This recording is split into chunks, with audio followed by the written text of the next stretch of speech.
결혼 준비 시작한 지 얼마 되지도 않았는데 아무리 봐도 내 남편으로 사는 것보다는 엄마 품의 효자아들로 평생을 사는 게 훨씬 더 나아 보여서 예비시댁에 귀한 아들 반품해주고 돌아왔어요. 저런 사람이 내 시어머니가 된다는 생각만 하면 소름이 다 돋을 정도였는데 중간 역할은커녕 엄마 말에 거역 못하고 엄마 말만 철썩 믿고 따르는 남자친구 보니 결정을 내리는 게 어렵지는 않았습니다. 몇 년을 연애했고 눈에 콩깍지가 끼어있다 해도 제가 스스로 제 발을 10월드 구렁텅이에 빠뜨릴 정도로 무지렁이는 아니었거든요. 어설프게 조율하는 것보단 빠른 파혼이 맞다 싶어 이렇게 큰 결단을 내렸습니다. 저희가 상견례할 당시만 해도 아무런 문제가 없었어요. 오히려 예비 시어머니가 먼저 허례허식은 생략하자고 예물 예당 같은 거 하지 말고 애들한테 한 푼이라도 보탬되는 걸 해주자고 먼저 제안을 했었거든요.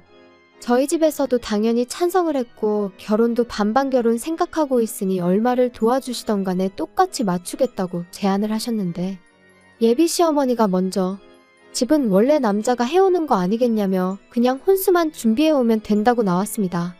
옛날이야 그랬지만 요즘 누가 남자가 집 해오고 여자가 혼수해가고 하면서 결혼을 하냐고.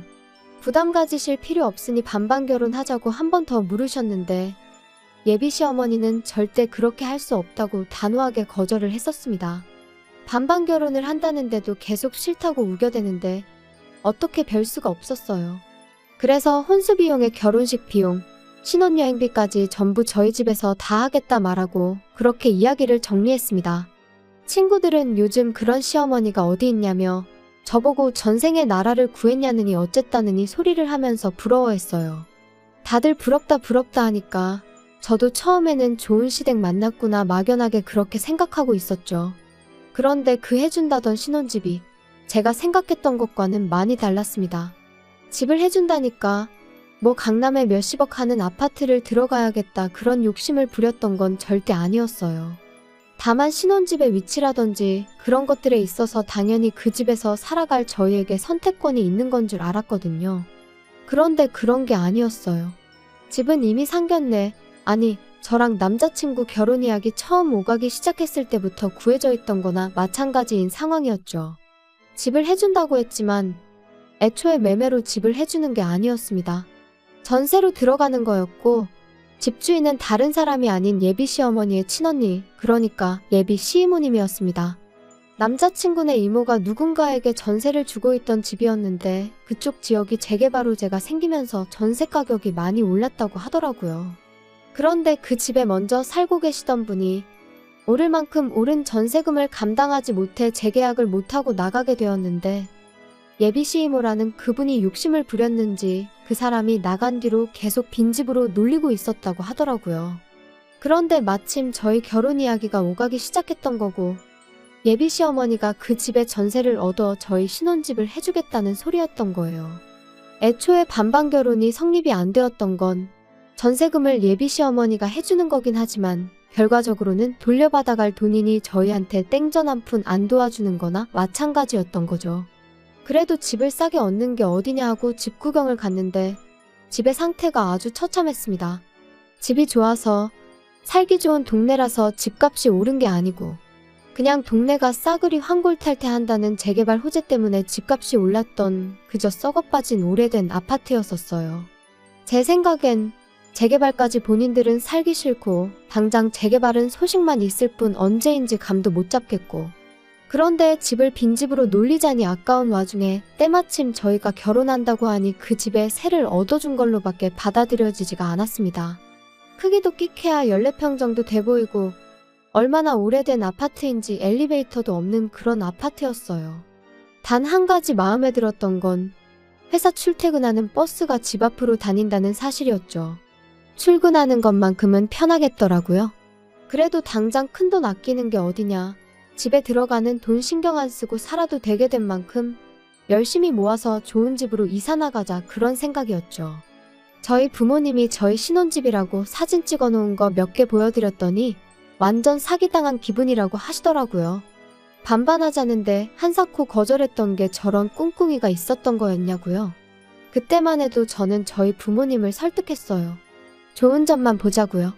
집도 오래되고 평수도 작으니까 혼수도 대충 가성비 제품으로 채워놓고 이사 갈 때 새로 구하면 되는 거 아니겠냐고요. 어쨌든 덕분에 한동안 내야 할 대출이자 아꼈다고 치면 반반 결혼하는 거나 마찬가지 아니겠냐고 그렇게 부모님을 설득했어요. 그런데 하루는 남자친구가 저한테 종이 한 장을 건네주더라고요. 이게 뭐냐고 물었더니 남자친구도 자기도 자세히 안 봐서 잘 모르겠는데 엄마가 혼수 리스트라고 적어준 거라고 하더군요. 남자친구 보내고 나서 집에 돌아와 그때가 돼서야 적어준 혼수 리스트를 체크해봤습니다. 그런데 적혀있는 혼수 리스트가 아주 가관이더군요. 일단 브랜드가 전부 국내 굴지의 대기업 제품들밖에 없었어요. 모델명에 색깔까지 자세하게도 적어줬는데 인터넷 찾아봤더니 심지어 두 브랜드에서도 제일 비싼 최고급 라인의 제품들이더군요. 조금 어이가 없었어요. 집은 언제부터 관리를 안 했던 건지 벽지도 다 누렇게 떠있고 바닥 장판도 여기저기 찢어진 곳 투성이에 심지어 요즘은 보기도 힘들다는 그 전통 한지 모양 장판이었거든요. 보아하니 리모델링을 해줄 리는 만무했고 저희 돈으로 대충 도배랑 장판만 할 계획이었는데 아무리 도배 장판을 새로 한다고 해도 샤시도 오래된 알루미늄재 샤시인데 그런 집에 가정가구만 최고급 최신형을 써야 할 이유가 하나도 없잖아요? 가정가구가 최고급 최신형이라고 썩은 집이 좋은 집이 되는 건 아니니까요. 어차피 열심히 모아서 이사갈 계획이 있긴 했지만 그때 가서 좋은 가전 좋은 가구 맞춰서 놓고 싶지 미리 사둔다고 생각하는 건 방법 축에도 들지 못했죠. 그때 가면 또 그때 돼서 최신형 최고급 제품이 따로 있을 텐데 미리부터 사서 썩은 집에 가정가구 모셔두는 게 무슨 의미가 있었겠나요? 끝까지 읽어보니 별게 다 들어가 있더라고요.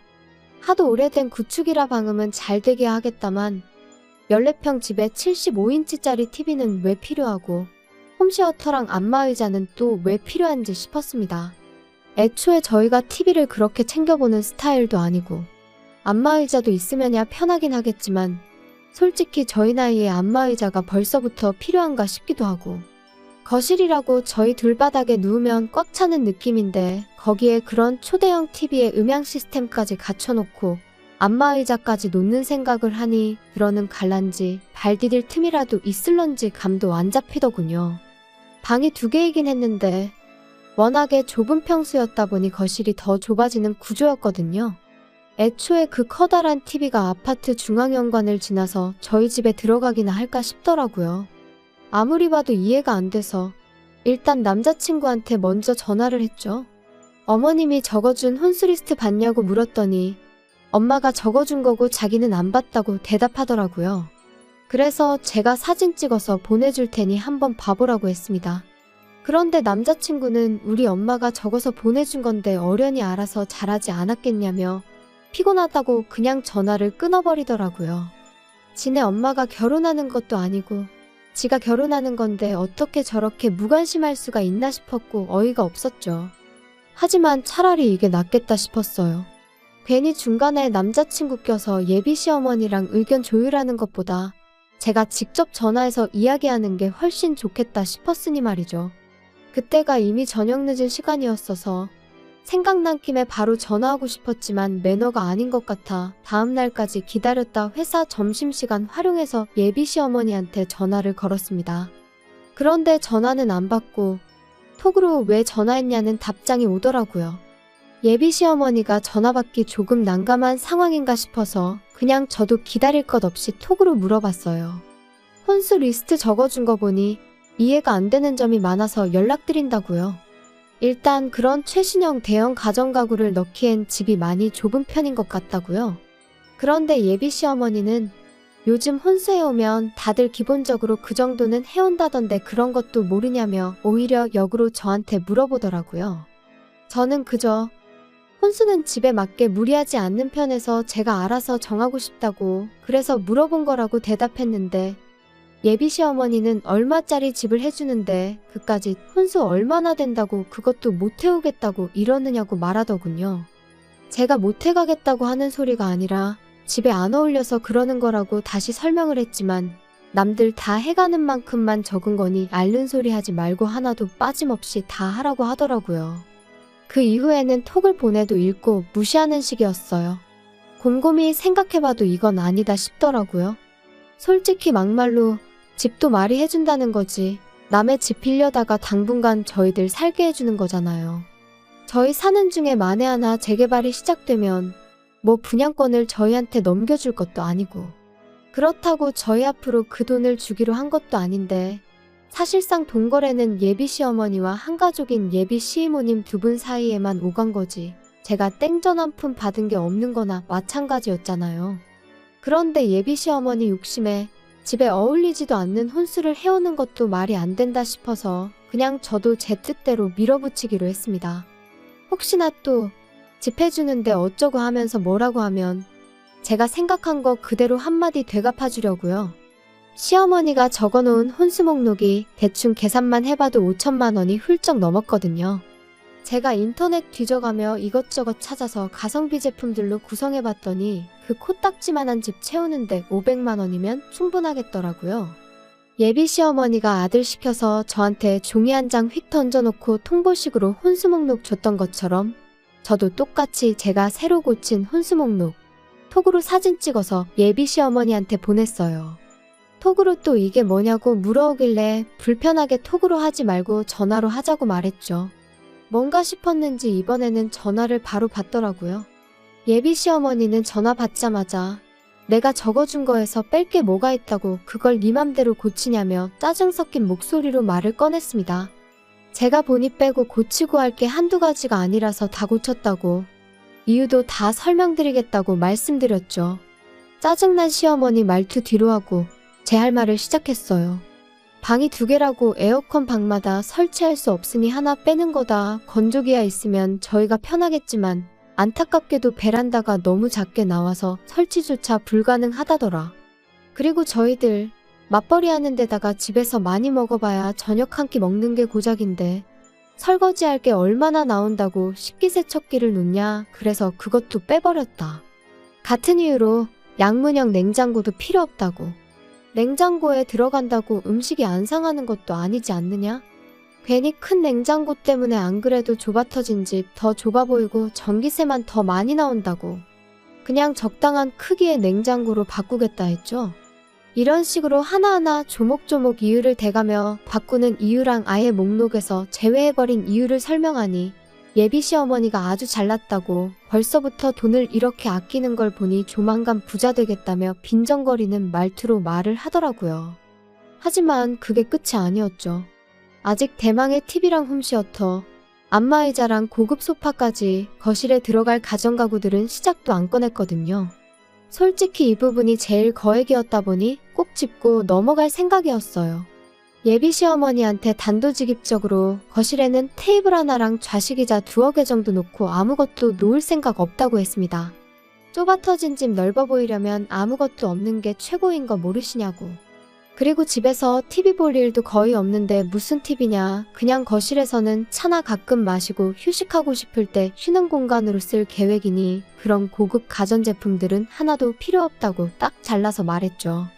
예비 시어머니는 TV도 없이 세상 돌아가는 소식은 어떻게 알고 살 거냐고 집에 TV를 안 놓을 생각을 하냐며 뭐라고 하길래 요즘 그런 건 TV 없어도 다 폰으로 보고 컴퓨터로도 볼 수 있는 거 모르시냐 했죠. TV 틀어봐야 재방송밖에 안 해주는 것 같은데 잘 보지도 않는 거 매달 요금 내고 그런 거 신경 쓸 바에 아예 TV 없이 지내보겠다고 말했습니다. 그랬더니 예비 시어머니가 그럼 안마의자랑 TV 그런 것들은 당신 집에 놓을 테니 생략하지 말고 당신 집에 가져다 놓으라고 하더군요. 그래서 제가 지금 무슨 소리를 하시는 거냐 했습니다. 혼수 이야기 하고 있는데 왜 신혼집 가전가구를 어머님 댁에 놓으라고 하냐고 되물었죠. 그랬더니 예비 시모가 생각해보라며 그래도 내가 집까지 해주는데 뭐라도 하나는 받아야 면이 좀 서지 않겠냐고 하는 거예요. 아니 상견례할 적엔 예물 예당 같은 허례허식은 생략하자고 하신 분이 이번엔 대놓고 시댁에 최신형 가전가구를 놓아달라고 요구하고 있으니 어이가 없었죠. 심지어 그것들만 해도 거의 2천만 원이 넘는 고가의 제품들이었거든요. 예비 시어머니는 계속해서 허례허식이 아니라 집 해주는데 혼수 고작 그거 해오면 수지타산이 안 맞지 않느냐며 계속해서 바꿔달라고 요구를 해오더군요. 아무리 생각해도 이건 아니다 싶었고 더 말해봐야 말도 통하지 않겠다 싶어서 그럼 한번 생각해본다 말하고 다시 연락드리겠다 한 뒤 전화 끊어버렸습니다. 그렇게 전화 끊고 나니 정말 말 그대로 현타가 오더라고요. 막상 저랑 결혼한다는 남자친구는 엄마가 혼수로 얼마나 말도 안 되는 걸 요구하고 있는지에 대해서는 관심도 없지 싶었고 시어머니 될 사람은 제가 악착같이 돈 안 쓰려고 기싸움하는 것 같으니 뭐라도 뜯어내려고 하는 심보인 것 같았고요. 그러다 보니 아무리 생각해도 이건 좀 아니다 싶어서 그날은 퇴근하고 자취방이 아니라 부모님 집으로 돌아갔어요. 그리고 부모님한테 이 상황을 말씀드렸죠. 14평짜리 집에 꽉꽉 채워 집어넣을 최신형 대형가전부터 가구들까지 목록 적어놓은 것도 보여드렸어요. 어머니도 기가 찼는지 어이없다는 표정을 지으시더라고요. 당장 남자친구한테 전화해서 그냥 결혼은 양가 도움을 받지 말던가 반반 똑같이 지원받아서 하는 걸로 하자고 말하라시더라고요. 그래서 남자친구한테 바로 전화를 했어요. 지금 상황을 충분히 이해가 되도록 설명을 해줬는데 남자친구는 그런 건 생각도 안 하고 바로 짜증부터 내더라고요. 애초에 그럴 거면 해온다고 하질 말았어야지 않는 거 아니냐고요. 그러면서 또 한다는 소리가 엄마랑 이야기해보고 연락 줄 테니까 그렇게 알라고 하는 겁니다. 예비 시어머니만의 문제였다면 저희 부모님이 어떻게든 조율해보려고 도와주셨을 텐데 가만 보니 이건 비단 예비 시모 혼자만의 문제가 아니라 그 아들인 남자친구한테도 문제가 있다는 걸 알게 되었습니다. 저희 부모님도 그 상황을 두 눈으로 목격하시니 엄청 열받아 하셨어요. 어머니가 저한테 예비사돈한테 남자친구가 전화 걸어서 통화 못하기 전에 곧바로 전화 좀 걸어보라고 하더라고요. 남자친구가 예비시어머니한테 전화 거는 걸 미뤘던 건지 예비시어머니가 바로 전화를 받았어요. 바로 전화 받으실 분이 아닌데 생각해보니 제가 시댁가전 바꿔주는 걸 생각해보겠다고 말하고 전화를 끊었었다는 게 생각이 딱 나더라고요. 예비시어머니가 전화를 받는 걸 확인하자마자 저희 어머니께서 핸드폰 바로 뺏어다가 한마디 하셨어요. 이런 식으로 나올 거면 그냥 반반 결혼시키자고요. 예비 시어머니는 어떤 상황인지 곧바로 눈치를 챘던 건지 거기서 오히려 큰 소리를 치더군요. 아니 그럼 애초부터 해온다는 소리를 하지 말았어야 했던 거 아니냐? 그리고 한쪽에서 집 해오면 반대쪽에서는 원하는 대로 혼수해오는 게 당연한 거 아니냐고 하는 겁니다. 그 말 듣자마자 저희 어머니가 다시 전화에다 대고 한 소리 하셨어요. 내가 단칸방 들어가서 월세 사는 한이 있더라도 지금 사는 집 저희 신혼집으로 쓰게 내주겠다고요. 집은 내가 해올 테니 예비사돈이 혼수를 해오는 걸로 하셔라 했습니다. 다 쓰러져가는 14평 쓰레기 아파트 가지고 혼수 5천만 원치 받으려고 했나 본데 우리 집은 당신 언니가 가지고 있다는 그 잘난 집보다 평수도 크고 집값도 훨씬 더 받는 거 알고 계시냐고. 그러니 우리 집 신혼집으로 내주면 아주 리모델링부터 시작해 가정가구에 자동차까지 싹 다 받아내야겠다 했습니다. 집 해오면 원하는 대로 혼수해주는 게 당연한 거라고 하셨지 않냐고. 어디 한번 얼마나 해오는지 한번 두고 봐야겠다고 으름장을 놓으셨죠. 그랬더니 이게 지금 경우없게 뭐하는 짓이냐고 따지더군요. 예의라고는 눈꼽만치도 없는 행동인 거 알고 그러는 거냐며 큰 소리를 치길래 제가 어머니한테서 전화기를 뺏어다가 예비시모한테 한마디 해줬습니다.